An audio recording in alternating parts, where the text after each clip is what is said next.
sont déjà effectives. Donc l'anglais, c'est une effectivité, c'est une réalité.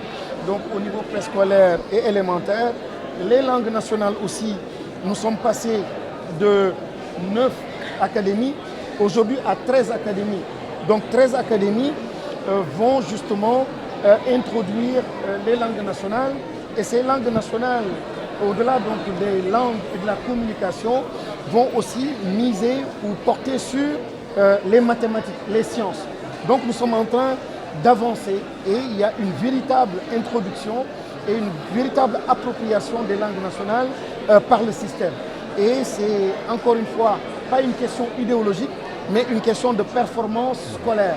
Donc l'introduction des langues nationales va permettre simplement à l'enfant, à bas âge, d'être beaucoup plus performant. Et c'est là le souhait donc, du chef de l'État. C'est aujourd'hui les instructions que nous avons reçues au sein du ministère de l'Éducation. Je ne peux pas traiter des particularités, mais pour le public, des orientations claires ont été données. Mais l'orientation majeure et le souci, encore une fois, de ce gouvernement, c'est d'alléger tout ce qui est coût, tout ce qui est cherté de la vie. Et vous avez entendu aussi le chef du gouvernement se prononcer par rapport au port des uniformes. Nous avons reçu instruction pour rendre obligatoire le port des uniformes et nous y travaillons. Donc déjà cette année, il y a une partie du système qui va bénéficier donc de cet accompagnement-là. Et je pense que c'est une façon de soulager les parents. Des mesures extrêmement importantes sont en train d'être prises aussi pour accompagner donc les parents et l'école de façon générale par rapport à l'environnement d'apprentissage. Ce sont les abris provisoires, c'est la réhabilitation, c'est la modernisation de certains lycées.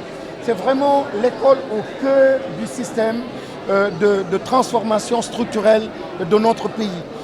Et ce message, il est extrêmement fort. Et vous me permettez de lancer un appel, encore une fois, à nos compatriotes, pour qu'ensemble, nous puissions tous évoluer vers cette société éducative.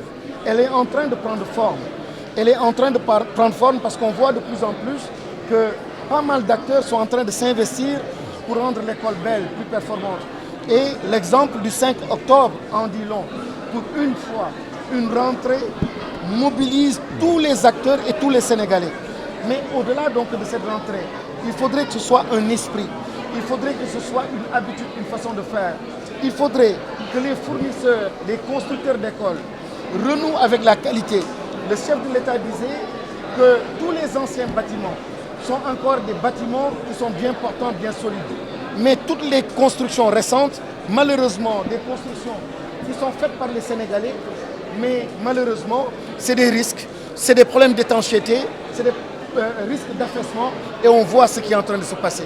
La question de la société éducative embarque et engage tout le monde.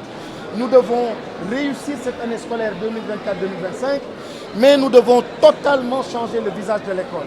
Et la grande réforme annoncée par le chef de l'État, pour une réforme systémique qui doit changer complètement nos programmes de formation et notre école, nous pensons que cette école-là va définitivement structurer donc, notre pays, notre nation et produire les citoyens que nous voulons. Il a décidé de mettre en place un conseil national de l'éducation. Ça en dit long sur la volonté de ce gouvernement. Quand on parle de conseil supérieur de la magistrature, c'est l'importance de la justice dans un pays. Mais qu'est-ce qui est plus important que l'éducation, que les enfants que nous devons former, que l'avenir de ce continent et de ce pays. Donc mettre en place un conseil national en dit long sur la volonté donc, de l'État. Et c'est encore une fois au nom du chef de l'État et du Premier ministre et du gouvernement, le ministère de l'Éducation nationale demande à tous les compatriotes, les collectivités territoriales, partout, les acteurs, les ASC, la jeunesse, Nawetan Mouvement, que tout le monde se mobilise pour justement être présent au sein de l'école et accompagner l'école.